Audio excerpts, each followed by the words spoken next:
In July 24, Ukrainian Media Center continues its operation. My name is Svetlana Cheprenko, and let me remind you that since recently we work in cooperation with the Suspilny broadcaster in a comfortable community space, Urban Space 500, and now we will be talking about the missing 16 sailors from the cruise of the Sunken Sloviansk and Stanislav boats. So let me remind you that 2 Ukrainian military vessels were sunken on the 3rd of March. The Sloviansk near the Kinburn and Tendra space 2 kilometers from shore, being the first combat loss of the Ukrainian Navy during Russia's full-scale invasion. And on 7th of May, the Stanislav vessel, which sank 20 meters from the Snake Island, sitting in the depth of 20 meters.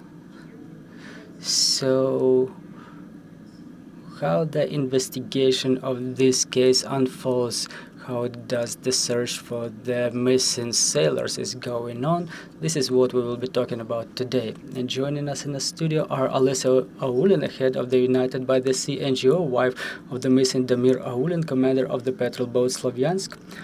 Also joining us is Tetiana Sherishorina, mother of the missing Nikita Sherishorin, sailor of the patrol boat Sloviansk. Olena Bieliachkova, coordinator for groups of families of prisoners of war at Media Initiative for Human Rights, and Andrii Ursol, first-rank captain, deputy commander of the Ukrainian Navy for moral and psychological support, head of the department. And before we proceed to our discussion, let's watch a small video that will start our topic. Missing is the worst status. You cannot understand whether a person is dead or alive. It's like you're hung up in the air and you're trying to find an answer to your question. Somewhere around 6 o'clock in the evening, I got a call and I was notified that my husband has died. Their vessel was targeted by a rocket. After 9 days, there was a divers team inspecting the ship and its whereabouts without having been able to find anybody. And we've come up with an idea that it cannot just happen so that 11 people disappear at one spot. It's whether they were able to get rescued or maybe they were picked up by the Russian military. After the beginning of the full-scale invasion, many may have forgotten that we have missing persons who went missing before the full-scale invasion, after the beginning of 2014. So I just don't want such stories to repeat. What I keep saying is that oblivion is the worst treason. Every time I'm asking myself this question as I get tired, who else would do it? Is there any other person to do it? This is why I keep standing up and continue doing what I'm doing.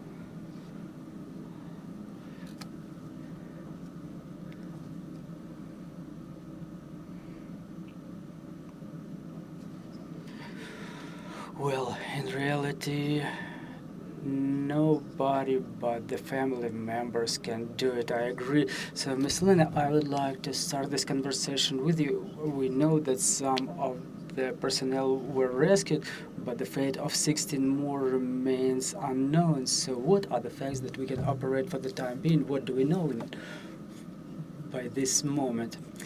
Thank you very much for having us here. Good afternoon. Let this story for the families. I will just tell you how the Media Initiative for Human Rights met United by the Sea NGO. Our first meeting was in the February 2023. One of the mothers of the prisoners of war asked us to help the families of the sailors. And this is when we found out that we have missing sailors. So 16 sailors is a unique story made up of 2 ships. The story of personnel considered to be missing And after that meeting, we decided to develop the advocacy campaign. We found out the story, the tragedy of those two ships, and the fact that the families were able to piece together. Me being as a coordinator of programs for the families of the missing military, I keep finding out that 95% of information that we usually find about the missing military are those found by their families, because they are the ones who aspire to read the most. The families told us that since the Sloviansk ship was able to be searched and no bodies were found there, there were official and unofficial versions, but it's still clear that the families will keep hoping until the very last moment to see their loved ones. Our publication got more than 10,000 views, and we communicate with the United by the Sea NGO for more than a year now. This year, in May, me and Ms. Olesia Aulina were visiting a closed meeting at OSCE, and during that event we wanted to demonstrate to Europe that we have missing persons who went missing after year 2014 as well as after year 2022. The fact that the sailors went missing on the sea only complicates the process, because we understand that in that case time doesn't play in our favor. That's why the further, the more complicated this process is. Another problem is that in Ukraine, if we study our legislation, we don't have an agency, a legally approved agency in charge of search of the persons who went missing on water. And by this moment, the fate of those 16 sailors remains unknown. We have just some unofficial information. There is information about the fact that Stanislav ship was searched and body of one of the sailors was found there. The inspections are still in progress, and the fact that the body may stay under water for a prolonged period of time results in lesser ability to identify the body due to its decomposition. For the time being, we don't have any information that the sailors ended up in captivity, but at the same time we understand that Russia is not the country who confirms all of the prisoners of war. So basically during the last exchange we were able to witness that some of the persons who got returned were considered to be missing. So during our events and activities that we organize in coordination of the families, we report to a number of institutions, including coordination headquarters. So for the time being, we don't have information about any identified bodies that could be verified as bodies of the sailors who went missing from Sloviansk and Stanislav ships. And that's why we continue doing what we're doing. And if you allow me, let me pass the floor to Ms. Olesia Aulina, who may tell the story about those two military ships and the sailors who went missing. So, Ms. Olesia, you're the head of this United by the Sea NGO. It was established by the families of the sailors who went missing, and you gather the information about the demise of those ships. So what is the course of investigation? Is there any progress, and what are the obstacles on the way of investigation? Well, let me start with the fact that our NGO is the union of the families of the sailors, sisters, mothers, wives of the sailors, as well as other relatives who live in uncertainty for a third year in a row, and we keep asking where our men are, what is their status. This is why our work is aimed at search, and our key goal is to find and to return them. The families of the sailors of those two ships are the family members of 11 sailors of Sloviansk and family members of the sailors of Stanislav that was sunken on the 7th of May 2022. It just happened so that both cutters were drowned as a result of air-to-surface missile strike, and the fate of both cutters was the same. They were damaged and sunken, and within 2 years, as a result of our work, as a result of our reports that we were submitting to government agencies, international organizations, we were sending official inquiries to aggressor country, and after all those activities we were still unable to officially identify the whereabouts of our family members.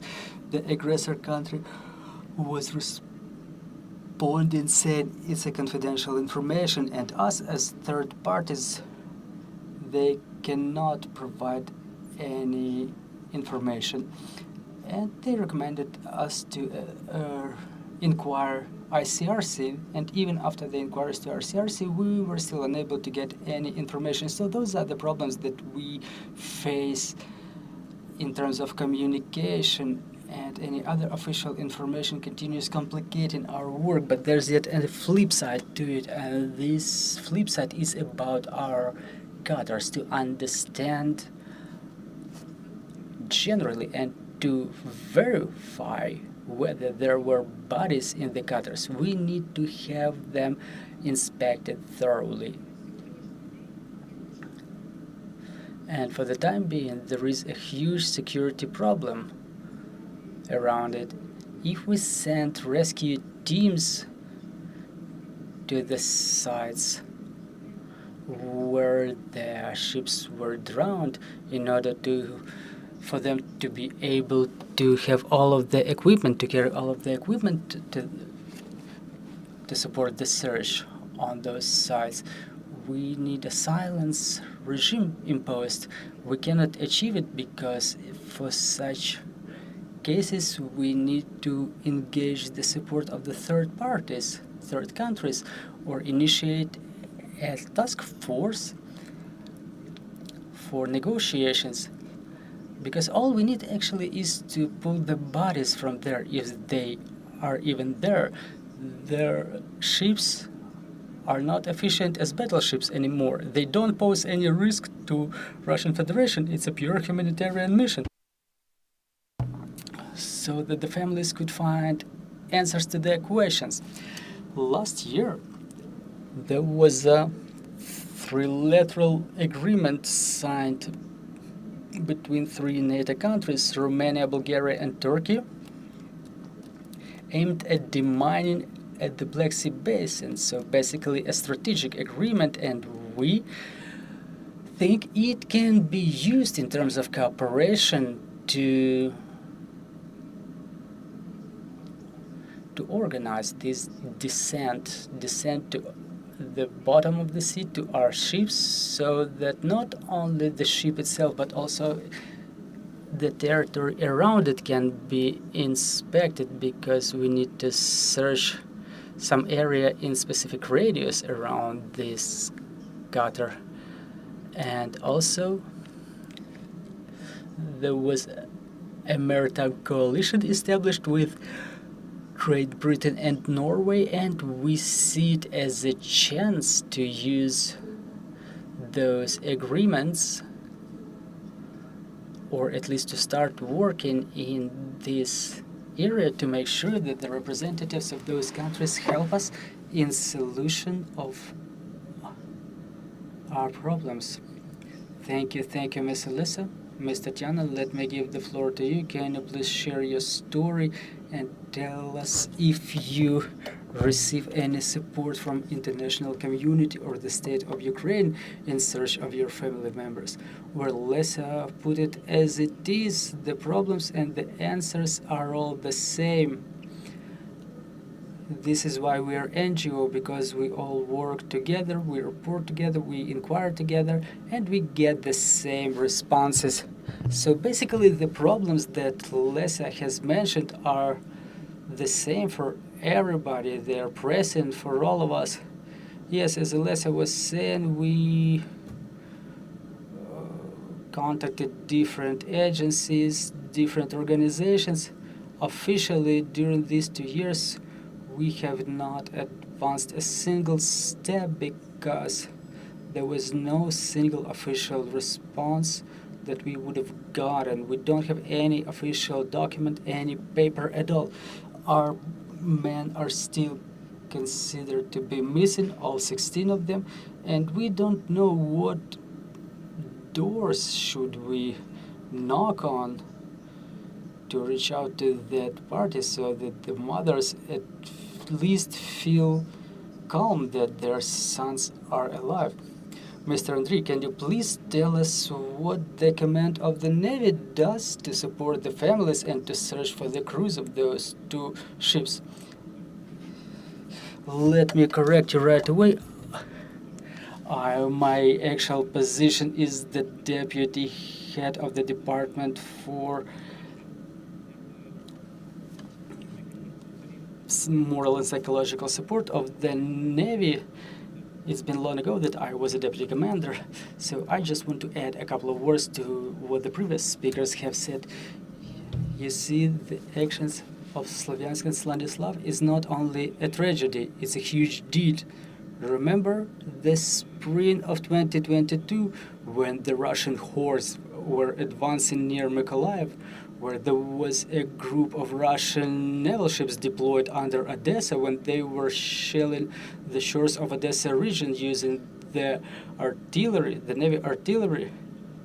And it was almost invisible. I mean, the activities of Ukrainian Navy, of these 2 ships and the others, that's a huge deed, and the tasks that were performed by Sloviansk crew, they became one of those activities that prevented the deployment of Russian troops in the shores of Odessa region, and at the same time the sailors fulfilled their military duty in the same way as the crew of Stanislav, who were taking part in liberation of Snake Island from Russian hordes. That's a tragedy, but at the same time we have to understand that it's a deed performed by a single crew of Ukrainian sailors. And everything that the command can do, we do. The ladies have mentioned that as soon as we got this opportunity, we immediately examined the Sunken Sloviansk boat, but currently any inspection activities are impossible because they are within reach of Russian forces and we cannot deploy any works there. Just recently, as the ladies have mentioned, there was a rescue operation in the drowning site of Stanislav. It was a risky affair, but still we did it. The divers went down to the bottom. We see the air raid alerts keep popping up on and on. Yesterday, the Russian barbarians inflicted another strike on Izmail, and thus we see that the spot of this, where the Stanislav cutter was drowned, remains within reach of the enemy. Also, let me remind you that a rescue helicopter was also damaged by a Russian rocket. which resulted in death of crew, including the death of Colonel Igor Bedzai, the hero of Ukraine, who was part of those rescue missions. So the ladies know it perfectly. We keep communicating with them. We get in touch on a regular basis, that we try to take our best efforts to do something. We don't try to put it in future tense. We do what we do. We report on the activities performed, but unfortunately we don't have any information about the whereabouts of our heroes. There is a coordination headquarters on treatment of prisoners of war that is an authorized agency established by the government, who is in charge of search of the prisoners of war and missing military.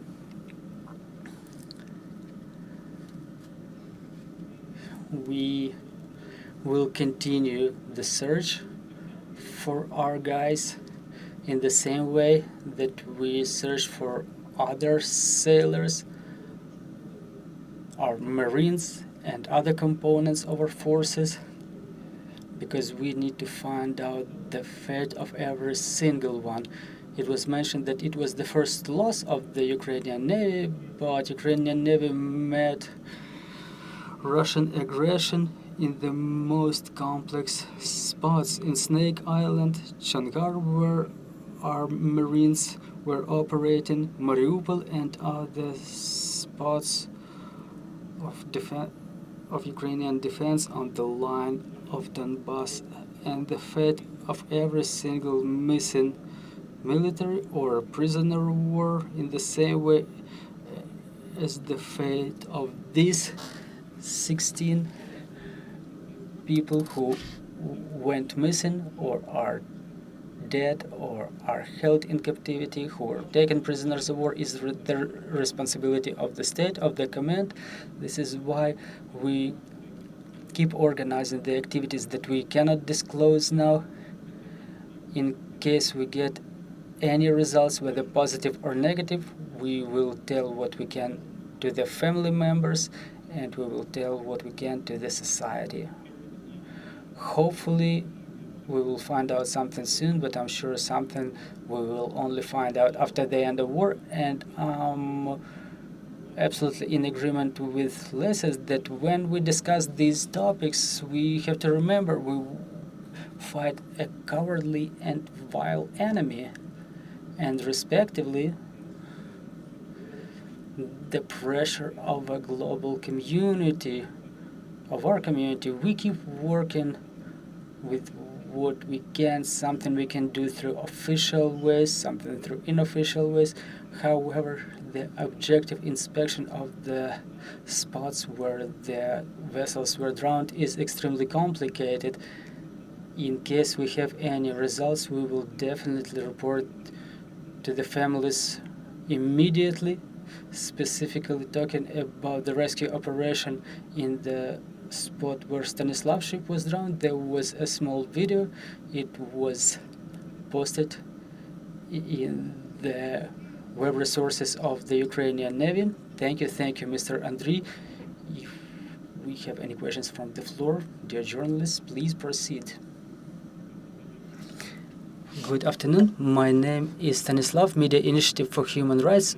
I have a following question to the families and to the representative of the Navy. You emphasize the fact that it's a humanitarian mission.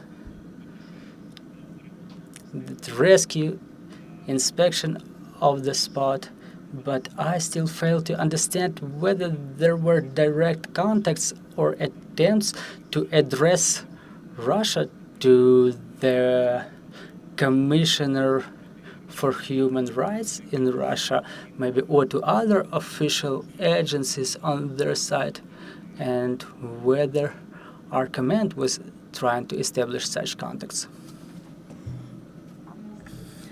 Well, talking about official inquiries for humanitarian mission, our NGO sent such a request to ICRC to organize such an operation with their support. However, ICRC ignored our request and they produced no response whatsoever. This is why now we're trying to send such inquiries or requests to the countries that I've mentioned before, with whom our states signed cooperation agreements, so that they take part in this process to establish a task force which could be a mediator between our country and the Russian Federation. Mr. Andrii, if you may add anything. Well, basically the answer is obvious. The command of the Navy is in no negotiations with Russian party, respectively. I'm not going to comment any activities exercised by the government because it's not a sphere of my competence. However, I know that this is the area of competence of coordination headquarters. Olesia is in direct touch with them. This is why I cannot comment anymore on that. Within this initiative on demining of the Black Sea Basin, maybe the command may comment what is the way that you see this operation, what it may look like. Well, talking about those specific measures, I won't be able to comment because it's not within my competence. Navy has relevant capabilities for rescue operations and demining, but I cannot disclose any details. Okay, but what do we need to perform such operation? What support do you need? We need silence. Let me explain. Like everybody understands, there's a war going on. Ukraine fights Russian aggression. I cannot imagine what would be the way that we can stop combat operations on the sea, underwater, on land, in the air. That's a question that can be only answered after our victory, or maybe otherwise in any other way that can be agreed on a high level. But to ensure security of those activities, I mean, we cannot do it during combat operations against Russian Federation and their permanent shelling of everything within their reach. I mean, now such operation is impossible. I think that within the last 10 years we were able to witness what does it mean, the silence regime imposed by our enemy when they agree and they start shelling. Well, have you seen any silence regime imposed in any section of the front line? No. And in the same way, the sea surface, there are still combat operations going on just like on land. This is exactly why we need the engagement of third countries. This is why we need to establish the task force that can guarantee the security. Perhaps there will be representatives of the third countries during those operations, perhaps their vessels. So we need it to be solved within negotiation process, but first we need to achieve the establishment of such task force to make sure that those countries provide their consent, that they approve of establishment of such task force. Thank you for your comment. Do we have any more questions on the floor? Well, in case we don't have any, yes, I would like to add just a couple of words. Just let me summarize it. Talking about the key problem that we're discussing, the absence of security for us to be able to inspect the area and to lift the ships to the surface. Well, as it was mentioned, one operation was already fulfilled. However, it was risky. Russia is not the country that guarantees the security. We see the way that the exchanges are going on, and now many exchanges are going on with the support of the third countries, with the support of the mediators. What Lesa has mentioned is to understand and to achieve the result, to make sure that the third countries take part in these negotiations. And we need to achieve this result to make sure that such security and safety is real, so that we can exercise measures to perform this humanitarian mission, because those vessels cannot be used as battle vessels anymore. And this silence that Mr. Andrii has mentioned, that we cannot establish, the only place that we see it is only during the exchange of prisoners of war. So in those places where Russian POWs are being moved to, in those sections on the front where our guys are being reformed, this is where the silence regime is imposed, that enables to complete the exchange. And in the same way, we need our sailors returned. And for me as coordinator, it's always pleasant to see those goals, because again, in every crew there were sailors who have no parents, they were orphans, and the ladies, they also act on their behalf. So probably we can finalize this operation before the end of the war, because again, water is quite cruel to the bodies, and it would be difficult to recognize them after the victory. We understand it's not coming tomorrow, and to eliminate this possibility of having or not having the dead bodies there, in order for us to be able to search among the prisoners of war. So after we inspect the area to verify that there are no bodies or remnants of the bodies, we will be able to understand that the guys are being held captive as prisoners of war, and we should search among the prisoners of war. And in case we find bodies, or at least we find some fragments, we may understand that the bodies may have been carried away by the water to some other areas, but still we need to find out the way to settle this situation. And this is what the families of the sailors keep doing on a daily basis. They're in contact with coordination headquarters on treatment of prisoners of war. They address other agencies, get responses, but again, the main component here is the absence of security. As soon as we ensure the security, as soon as we are able to get those third countries involved, we will be able to exercise all those search activities. Thank you very much. I wish you achieve your positive results the soonest possible. You get the consent for this search operation the soonest possible, because I understand how important it is to live in this information vacuum. And let me remind you that we were talking about the 16 missing sailors from the sunken ships of Sloviansk and Stanislav, and Ukraine Media Center will continue at 14:30, and we will be talking about the energy landing for the citizens. Stay tuned.